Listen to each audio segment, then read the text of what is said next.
राम राम। भगवान की प्रेरणा से जिस कल्प में जो राक्षसों का राजा रावण होता है, वही शूर प्रतापी अतुलित बलवान अपनी सेना सहित उस लंकापुरी में बसता है। वहाँ बड़े बड़े योद्धा राक्षस रहते थे। देवताओं ने उन सबको युद्ध में मार डाला। अब इंद्र की प्रेरणा से वहाँ कुबेर के 1 करोड़ रक्षक यक्ष लोग रहते हैं। रावण को कहीं ऐसी खबर मिली, तब उसने सेना सजाकर किले को जा घेरा और उस बड़े विकट योद्धा और उसकी बड़ी सेना को देखकर यक्ष अपने प्राण लेकर भाग गए। तब रावण ने घूम फिर कर सारा नगर देखा। उसकी यह स्थान संबंधी चिंता मिट गई और उसे बहुत ही सुख हुआ। उस पुरी को स्वाभाविक ही सुंदर और बाहर वालों के लिए दुर्गम अनुमान करके रावण ने वहाँ अपनी राजधानी कायम की। योग्यता के अनुसार घरों को बांटकर रावण ने सब राक्षसों को सुखी किया। एक बार वह कुबेर पे चढ़ दौड़ा और उससे पुष्पक विमान को जीत कर ले आया। फिर उसने जाकर एक बार खिलवाड़ में ही कैलाश पर्वत को उठा लिया और मानो अपनी भुजाओं का बल तोलकर बहुत सुख पाकर वह वहाँ से चला आया। अत्यंत बलवान कुंभकर्ण सा उसका भाई था, जिसके जोड़ का योद्धा जगत में पैदा ही नहीं हुआ। वह मदिरा पीकर 6 महीने सोया करता था। उसके जागते ही तीनों लोकों में तहलका मच जाता था। मेघनाथ रावण का बड़ा लड़का था, जिसका जगत के योद्धाओं में पहला नंबर था। रण में कोई भी उसका सामना नहीं कर सकता था। स्वर्ग में तो उसके भय से नित्य भगदड़ मची रहती थी। इसके अतिरिक्त दुर्मुख, अकंपन, वज्रदंत, धूमकेतु और अतिकाय आदि ऐसे अनेक योद्धा थे जो अकेले ही सारे जगत को जीत सकते थे। सभी राक्षस मनमाना रूप बना सकते थे और आसुरी माया जानते थे। उनके दया धर्म स्वप्न में भी नहीं था। एक बार सभा में बैठे हुए रावण ने अपने अगणित परिवार को देखा और रावण क्रोध और गर्व में सनी हुई वाणी बोला, हे समस्त राक्षसों के दलों, सुनो, देवतागण हमारे शत्रु हैं। वे सामने आकर युद्ध नहीं करते, बलवान शत्रु को देखकर भाग जाते हैं। उनका मरण करने का एक ही उपाय हो सकता है। मैं समझा कर कहता हूँ, ब्राह्मण, भोजन, यज्ञ, हवन और श्राद्ध, इन सब में जाकर तुम बाधा डालो। यह उनके बल को बढ़ाने वाले हैं। भूख से दुर्बल और बलहीन होकर देवता सहज ही में आ मिलेंगे, तब उनको मैं मार डालूँगा अथवा भली भांति अपने अधीन करके सर्वथा पराधीन करके छोड़ दूँगा। फिर उसने मेघनाथ को बुलाया और सिखा पढ़ाकर उसके बल और देवताओं के प्रति वैर भाव उत्तेजित किया। फिर कहा, हे पुत्र, जो देवता रण में धीर और बलवान हैं और जिन्हें लड़ने का अभिमान है, उन्हें युद्ध में जीत कर बांध लाना। बेटे ने उठकर पिता की आज्ञा को शिरोधार्य किया। इसी तरह उसने सबको आज्ञा दी और आप भी हाथ में गदा लेकर चल दिया। रावण के चलने से पृथ्वी डगमगाने लगी। रावण को क्रोध सहित आते हुए सुनकर देवताओं ने सुमेरु पर्वत की गुफाओं में जाकर आश्रय लिया। दिक्पालों के सारे सुंदर लोकों को रावण ने सूना कर दिया। रण के मद में मतवाला होकर वह अपनी जोड़ी का योद्धा खोजता फिरता जगत भर में दौड़ता फिरा, परंतु उसे ऐसा योद्धा कहीं नहीं मिला। सूर्य, चंद्रमा, वायु, वरुण, कुबेर, अग्नि, काल और यम आदि सब अधिकारी, किन्नर, सिद्ध, मनुष्य, देवता, नाग, सभी के पीछे वह हठपूर्वक पड़ गया। किसी को भी उसने शांति से नहीं बैठने दिया। ब्रह्मा जी की सृष्टि में जहाँ तक शरीरधारी स्त्री पुरुष थे, सभी रावण के अधीन हो गए।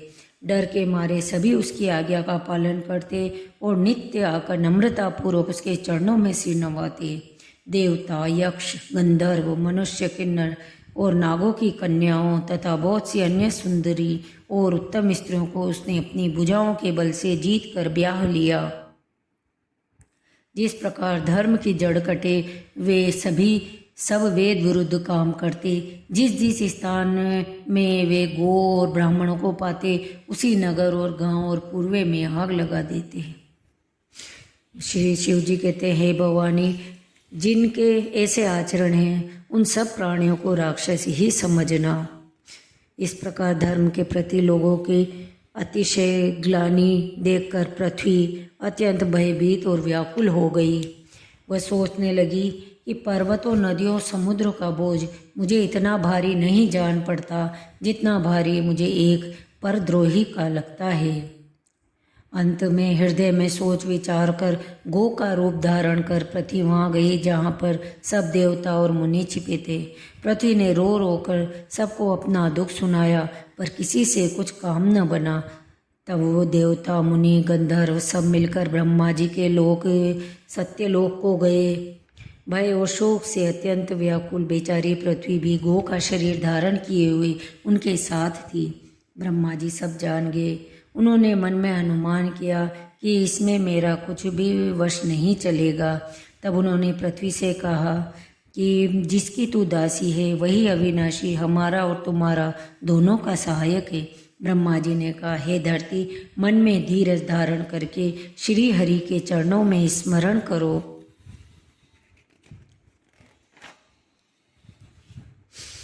देवताओं पृथ्वी को भयभीत जानकर और उनके स्नेह युक्त वचन सुनकर शोक और संदेह को हरने वाली गंभीर आकाशवाणी हुई। हे मुनि, सिद्ध देवताओं के स्वामी, डरो मत। तुम्हारे लिए मैं मनुष्य का रूप धारण करूँगा और उदार पवित्र सूर्यवंश में अंशों सहित मनुष्य का अवतार लूँगा। कश्यप और अदिति ने बड़ा भारी तप किया। मैं पहले ही उनको वर दे चुका हूँ। वे ही दशरथ और कौशल्या के रूप में मनुष्यों के राजा होकर श्री अयोध्यापुरी में प्रकट हुए हैं। उन्हीं के घर जाकर मैं रघुकुल में श्रेष्ठ 4 भाइयों के रूप में अवतार लूँगा। नारद के सब वचन में सत्य करूँगा और अपनी पराशक्ति के सहित अवतार लूँगा। मैं पृथ्वी का सब भार हर लूँगा। हे देवव्रत, तुम निर्भय होकर जाओ। आकाश में ब्रह्म की वाणी कानों से सुनकर देवता तुरंत लौट गए। उनका हृदय शीतल हो गया। देवताओं को सही सिखाकर कि वानरों का शरीर धर धर कर तुम लोग पृथ्वी पर जाकर भगवान के चरणों की सेवा करो। ब्रह्मा जी अपने लोक को चले गए। सब देवता अपने अपने लोक को गए। ब्रह्मा जी ने जो आज्ञा दी थी उससे देवता बहुत प्रसन्न हुए और उन्होंने वैसा करने में देर नहीं की। वे वानर पर्वतों और जंगलों में जहाँ तहाँ अपनी अपनी सुंदर सेना बनाकर भरपूर छा गए।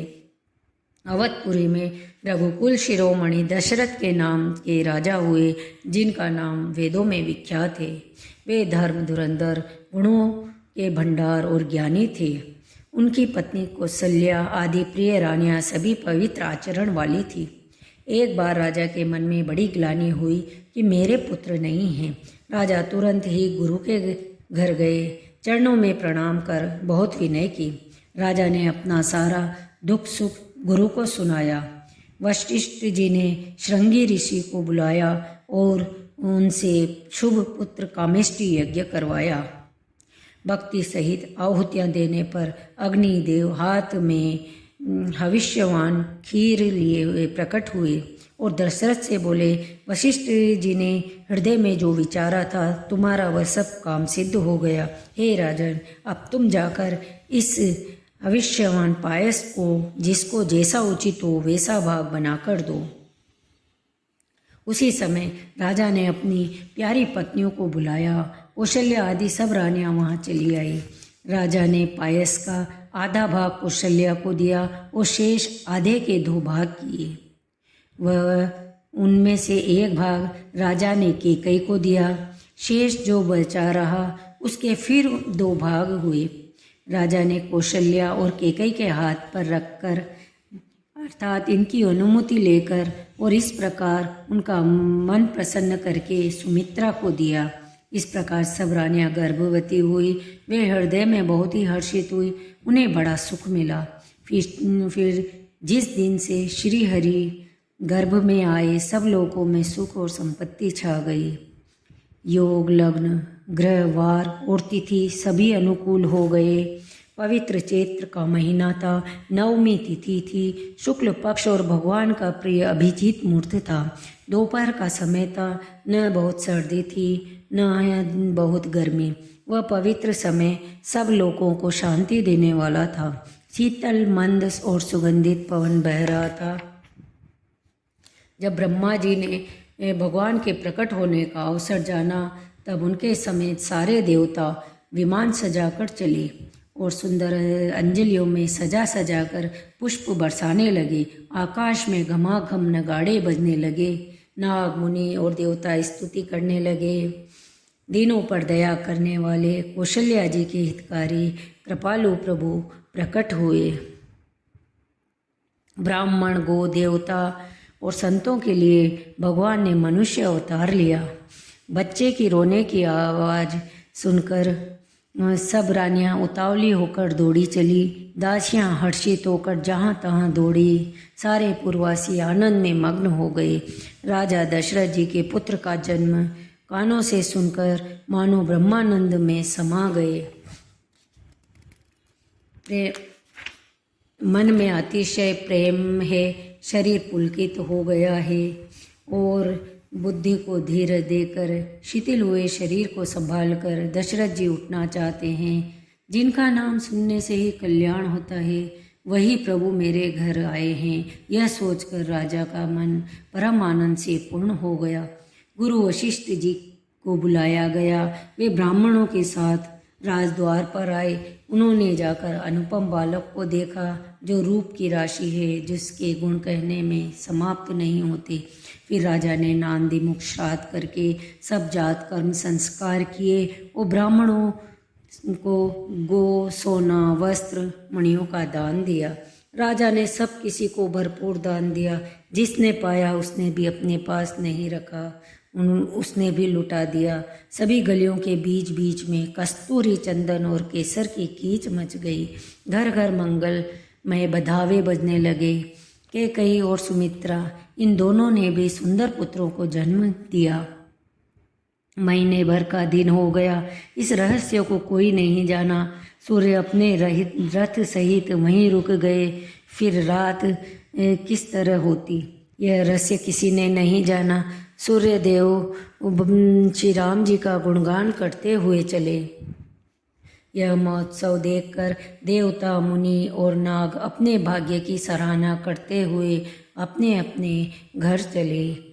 बोलिए श्री रामचंद्र भगवान की जय। पवन सुत हनुमान की जय। उमापति महादेव की जय। इससे आगे की कथा अगले अंक में। कृपया मेरा चैनल सब्सक्राइब करें।